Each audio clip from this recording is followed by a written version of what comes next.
Hi, ഞാൻ തീർത്ത. ഞാൻ ഇന്ന് ലെയറിംഗ് ആണ് ചെയ്യാൻ പോകുന്നത്. മാവിലാണ് ഞാൻ ലെയറിംഗ് ചെയ്യുന്നത്. ലെയറിംഗ് ചെയ്യാൻ ഞാൻ ഈ കൊമ്പാണ് സെലക്ട് ചെയ്തിട്ടുള്ളത്.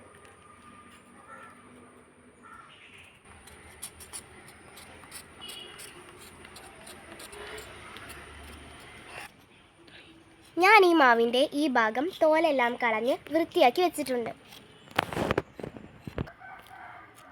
ഇത് ചകിരിച്ചോറും വളവും കൂടി മിക്സാക്കിയതാണ്. ഇത് നമുക്കവിടെ തേച്ച് കൊടുക്കാം.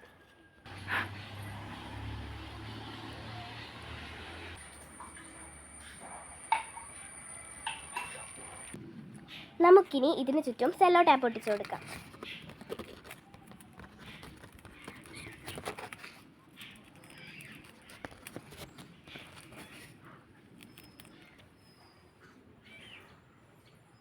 നമ്മളിപ്പോൾ ലെയറിംഗ് ചെയ്ത് കഴിഞ്ഞിരിക്കുകയാണ്. ഇനി ഇതിൽ 2 മാസത്തിനുള്ളിൽ വേരുകളൊക്കെ വരും. വേര് വന്നതിന് ശേഷം ഇത് നമുക്ക് ചെടിച്ചട്ടിയിലേക്കോ ഗ്രോ ബാഗിലേക്കോ മാറ്റി നടാവുന്നതാണ്. Thank you.